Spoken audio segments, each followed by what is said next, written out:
ยชิบหายเลยมึงแขนขาก็ยังอยู่ครบหักยังไม่พอตายกันหมดแล้ว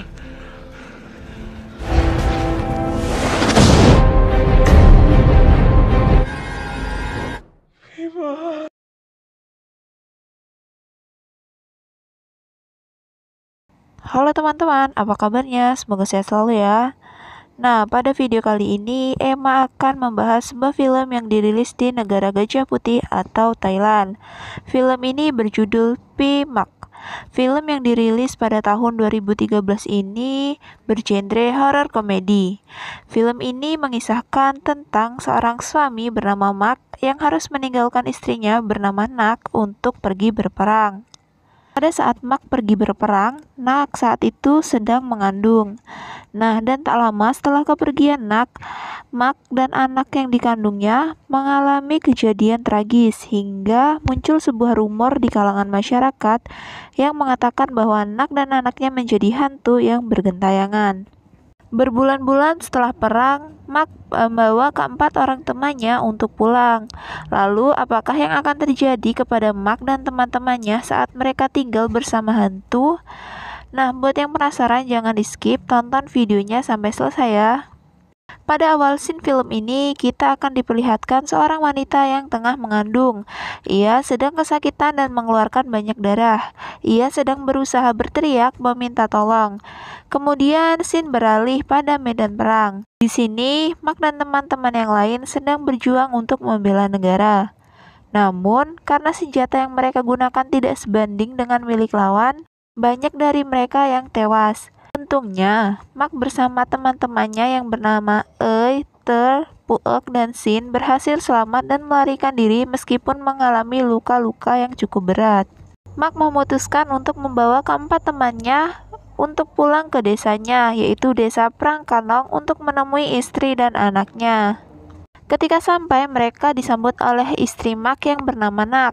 Di sini, Mak tidur di rumah dengan Nak dan anaknya, sedangkan Ei, Ter, Puek, dan Sin akan tidur di rumah bibi Mak yang berada di seberang sungai, yang sudah lama tidak terpakai. Nah, jadi di sini rumahnya Mak itu berada di aliran sungai. Jadi alat transportasi yang mereka digunakan yaitu perahu. Pagi hari, Mak, Ei, Ter, Puek, Sin pergi ke pasar. Namun terjadi keanehan ketika mereka tiba di pasar. Para pedagang yang melihat Mak menjadi ketakutan dan kabur. Hingga akhirnya Mak sampai pada sebuah kedai arak. Di sana, sang pemilik kedai sedang mabuk berat. Nah, ketika sang pemilik kedai ini menyadari bahwa yang datang adalah Mak, ia menjadi marah dan merancau tidak jelas. Dan ketika dia akan mengatakan sesuatu tentang istri Mak, anak dari bibi itu datang dan segera membawa sang bibi masuk. Teman Mak yang bernama Sin mulai merasa ada yang tidak beres. Malam harinya, Ei, Te, Puek, dan Sin mabuk-mabukan. Karena Mak tak kunjung datang, mereka memutuskan agar Sin pergi untuk menjemput Mak. Sin yang sendiri awal sudah menaruh curiga pada istri Mak sangat ketakutan. Dan ketika dia naik ke atas ke rumah Mak, alangkah terkejutnya ketika ia melihat rumah Mak yang sangat kotor dan usang. Terlihat sekali jika sudah lama tidak dihuni dan dibersihkan. Hal selanjutnya yang ia lihat adalah ayunan milik anak Mak yang tiba-tiba bergoyang sendiri. Karena sudah sangat ketakutan, ia pun berlari turun, meninggalkan rumah Mak. Namun belum jauh, Sin melihat ada jeruk nipis yang jatuh. Dan kemudian ada tangan seseorang yang memanjang, yang Sin yakini bahwa itu adalah milik Nak dan mengambil jeruk nipis itu. Sin segera lari dan menceritakan yang ia alami kepada teman-temannya. Tetapi mereka tidak percaya dan menganggap Sin sedang berhalusinasi karena terlalu banyak minum. Pagi hari, Mak meminta teman-temannya untuk membantu membersihkan perkarangan rumahnya. Kemudian Mak meminta Te agar mengambil parang yang ada di rumahnya. Saat Te sudah berada di teras rumah Mak, ia terkejut karena yang ia lihat sama persis seperti yang Sin ceritakan semalam. Nah, setelah mengambil parang, Te merasa mulas dan memutuskan untuk buang hajat di kebun belakang rumah Mak. Saat lagi asik pup, Te melihat sebuah mayat yang memakai cincin bermata rubi berwarna merah sama persis seperti yang digunakan oleh Nak. Nah, karena takut, tersegera pergi menemui teman-temannya yang lain. Karena buru-buru, ia tidak sengaja menabrak sarang lebah dan terkena sengatan lebah sehingga muka Te bengkak dan sulit untuk berbicara. Karena kesulitan untuk berbicara ini, ia mengambil sebuah kertas dan menuliskan bahwa Nak itu adalah hantu. Teman-temannya yang kaget dan ketakutan. Ditambah lagi, secara tiba-tiba Mak datang menghampiri mereka dan mengambil kertas tersebut. Setelah membaca tulisan itu, Mak berubah menjadi marah dan meninggalkan teman-temannya dan menemui Nak. Sedangkan Te, Puak, dan Sin segera kembali ke rumah dan menyimpuni barang-barang mereka dan mereka memutuskan untuk segera pergi dari sana. Namun, Te berada di dekat jendela dan memperhatikan Mak dan Nak. Ia pikir Mak sudah tahu jika Nak itu hantu. Namun, ia terkejut saat melihat Mak memeluk Nak. Dan seketika ia baca tulisannya. Ternyata tulisan itu berubah menjadi Nak itu jorok. Nah, Sin dan Puak menyuruh agar Te segera bersiap dan ikut pergi.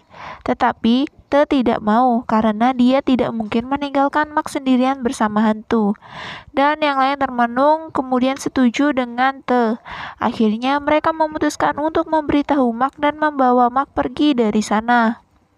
Mereka berempat telah bersepakat bahwa Sin dan Te yang akan berbicara kepada Mak mengenai Nak.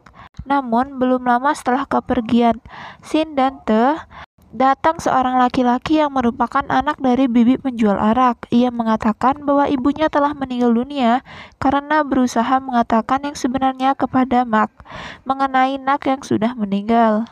Seketika Puak dan Ei khawatir. Akhirnya mereka langsung menyusul Ei dan Sin. Untungnya ketika sampai, Ei dan Sin belum sempat mengatakan hal itu kepada Mak. Mereka berdua langsung menarik Ei dan Sin untuk pulang. Namun sebelum sempat mereka pergi, tiba-tiba Nak datang dan meminta Mak untuk mengajak teman-temannya makan malam. Di sini sebenarnya Nak sudah mengetahui tujuan dari teman-teman Mak. Ia ingin memperingati mereka agar tidak ikut campur dengan memberikan mereka makanan berupa daun kering dan ulat. Tetapi di mata Mak itu adalah makanan sungguhan yang dimasak oleh istrinya. Setelah itu, Mak mengajak teman-temannya untuk main tebak gambar. Nah, di permainan ini, Sin keceplosan dan mengatakan bahwa Nak itu sudah mati. Karena mereka ketakutan, akhirnya mereka langsung pergi meninggalkan Mak dan Nak. Setelah mereka sampai rumah, tak lama Mak juga datang dengan marah-marah kepada teman-temannya.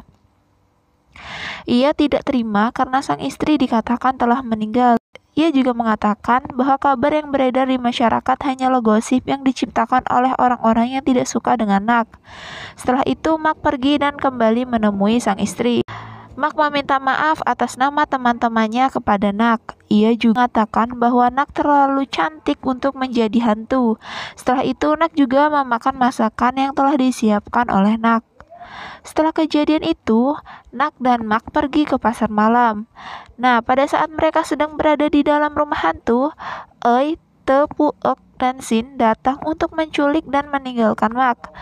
Nah, setelah mereka berhasil menculik Mak dari Nak, mereka menuju ke hutan. Sesampainya di hutan, terjadi perdebatan antara Mak.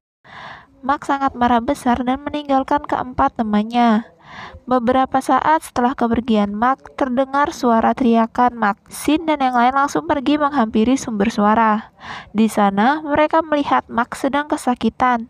Ternyata, luka yang didapatkan ketika berperang kambuh kembali. Nah, ketika mereka mendekat, tiba-tiba Sin melihat cincin yang dipakai Mak, sama seperti yang dipakai mayat yang ada di belakang rumah Mak. Kemudian ingatannya juga tertuju pada ketika mereka perang. Dia sangat ingat jelas bahwa waktu itu Mak terluka parah, yang mustahil sekali untuk sembuh. Lalu Sin mengambil beras suci yang ia bawa dan melemparkan ke arah tubuh Mak. Seketika Mak berteriak kencang dan teman yang lain pergi meninggalkan Mak. Setelah berlari cukup jauh, Sin meyakinkan mereka bahwa yang sebenarnya hantu itu adalah Mak, bukan Nak. Lalu mereka pergi menjemput Nak untuk pergi menjauh dari Mak. Mereka pergi menggunakan perahu. Nah, pas di perjalanan nih, tiba-tiba perahu yang mereka naiki terisi banyak air. Karena air mulai penuh, akhirnya mereka memutuskan untuk membuang barang-barang milik mereka. Padahal airnya sudah dibuang semua, tetapi airnya tetap saja masih masuk ke dalam perahu. Kemudian Shin membuang dayung yang mereka gunakan, dan seketika airnya tidak masuk lagi. Tapi sekarang mereka jadi kebingungan gimana cara menjalankan perahu mereka karena dayung yang mereka gunakan sudah dibuang oleh Shin.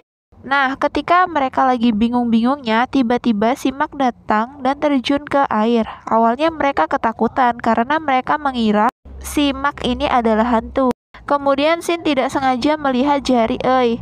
Ada cincin permata merah itu juga. Jadi, Shin langsung menyimpulkan bahwa yang hantu itu si Ei. Ia teriak dan menendang Ei dari atas perahu sehingga Ei terjatuh. Kemudian dia menolong Mak untuk naik ke atas perahu. Tapi tetap saja mereka tidak bisa bergerak karena tidak ada dayung. Lalu tiba-tiba si Nak memberikan dayung kepada si Shin. Nah, awalnya mereka udah senang karena mereka bisa pergi dari sana. Tapi kemudian ada yang mengganjal di pikiran Shin. Karena dayungnya kan tadi sudah dibuang dan kena arus, jadi sudah mengalir jauh.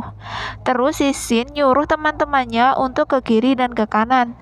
Dan ternyata yang dia lihat itu Nak, ternyata hantu sesungguhnya. Lalu mereka terjun ke air dan berenang ke tepian. Awalnya Mak tidak mau meninggalkan Nak, padahal di sini wujud Nak sudah berubah menjadi hantu. Karena tidak ada pilihan lain, akhirnya leher Mak dipukul sampai pingsan dan mereka membawa Mak ke sebuah kuil supaya mereka terlindung dari hantu Nak. Di dalam kuil mereka dilindungi oleh seorang bisu yang bernama Tok Sami. Awalnya Tok Sami ini bisa menangkal hantu Nak, tapi karena ulah mereka yang gak mau diam, jadinya alat-alat yang mereka gunakan untuk perlindungan diri menjadi rusak. Karena Tok Sami sudah tidak bisa menangkal atau melawan hantu Nak, akhirnya ia pergi dari kuil dan meninggalkan Mak dan teman-temannya. Tak lama, juga tiba-tiba datang dengan tubuh yang basah kuyup. Teman-teman Mak tambah ketakutan. Tapi setelah itu, menjelaskan bahwa ia itu belum mati. Dan kenapa ia bisa memiliki cincin itu karena ia mencuri dari sang mayat. Karena ia sudah tidak memiliki uang dan akan dia jual ketika mereka pulang nanti. Setelah mereka percaya, fokus mereka kembali kepada Nak. Tanpa mereka sadari, Mak sudah berjalan mendekati Nak. Ia pasrah jika Nak akan membunuhnya. Teman-teman Mak berteriak. Mereka mengatakan bahwa kita sudah berbeda alam dan mereka tidak bisa menyatu. Mereka juga mengatakan bahwa Nak itu jahat karena mengganggu warga desa. Bahkan ia sampai membunuh bibi penjual arak karena ingin mengatakan yang sebenarnya kepada Mak.